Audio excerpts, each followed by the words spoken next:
दोस्तों, नमस्कार, आदाब, सत श्री अकाल। मेरा नाम है तनवीर और आप देख रहे हैं शबाना यूनिक आर्ट्स। दोस्तों, जो कहानी मैं आपको सुना रहा हूँ वो हम कहाँ पहुँचे हैं कि वो फ्लैशबैक जो ओवर होता है, जैसे ही बारिश होती है, पानी बरसता है, बहुत बारिश होती है, पूरा गांव तबाह हो जाता है, ख़त्म हो जाता है। यहाँ फ्लैशबैक ओवर होता है, ख़त्म होता है और राजेश जो है बड़ा हैरान परेशान है कि ये क्या, उसे सब कुछ याद आ जाता है। और वो कहता है, लेकिन वो उस लड़की को कहता है कि देखो, मैं तुमसे प्यार तो करता था, लेकिन तुम एक आत्मा हो और मैं एक जिंदा जिस्म हूँ। आत्मा और जिस्म का मिलना मुमकिन नहीं हो सकता, इसलिए हम अभी मिल नहीं सकते हैं। वो कहती, जिस्म और आत्मा का मिलना मुमकिन नहीं है, लेकिन आत्मा आत्मा से तो मिल सकती है ना। कहता, मैं समझा नहीं। कहती है, तो तुम समझ जाओगे। अब तुम कहाँ जाओगे, तुम जाओ, मगर मैं तुम्हें नहीं छोड़ूंगी। मैंने तुम्हारा इंतज़ार किया 50 साल तक। क्या समझते हो कि मैं तुम्हें छोड़ दूंगी? नहीं, मैं शादी करूंगी तो तुम्ही से करूंगी, तुम्हारे बिना मैं किसी से शादी नहीं करूंगी। एक बातचीत होती है और कुछ डायलॉग होते हैं वगैरह वगैरह। फ्लैशबैक तो ओवर हो गया। वहाँ से वो राजेश निकलता है, बड़ा एकदम कमज़ोर हालत में हो गया है, क्योंकि उसको सब बातें याद आ चुकी हैं और एक आत्मा से बात कर रहा था, उसका भी उसके ऊपर बड़ा असर होता है। वो वहाँ से निकलता है। यहाँ हम कट करके गेस्ट हाउस पे देखते हैं।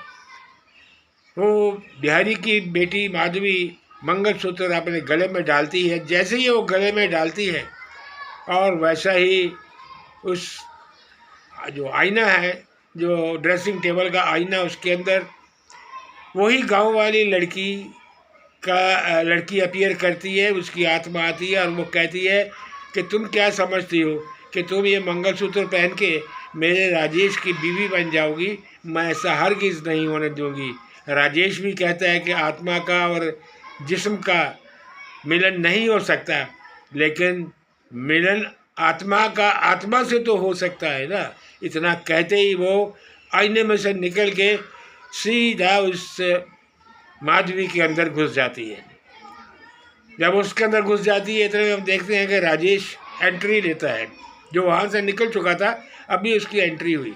वो आगे देखता है, मोबाइल देखता है, अपना मोबाइल में माँ को फ़ोन करने की कोशिश करता है, लेकिन नेटवर्क नहीं मिलता है।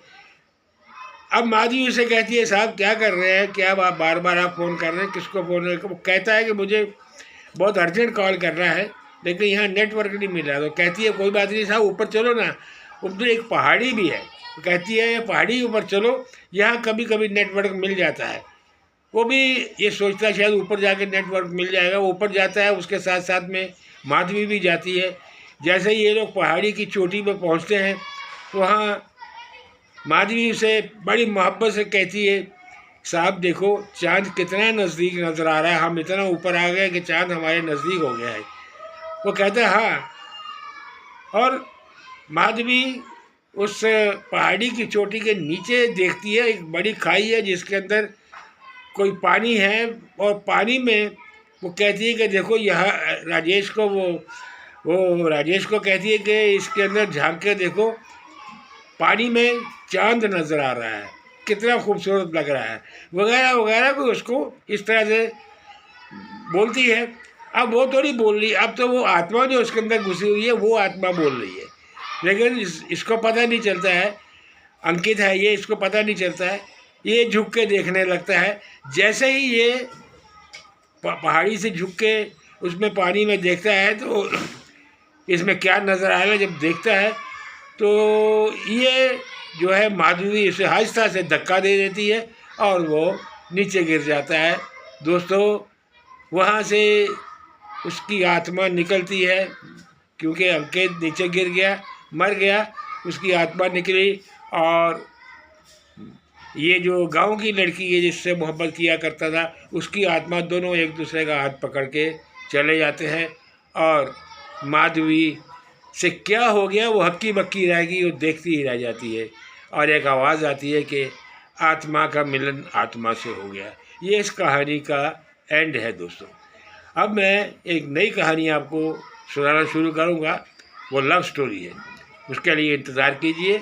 और ये कहानी आपको कैसी लगी ये मुझे आप कमेंट में बताइए। बहुत शुक्रिया।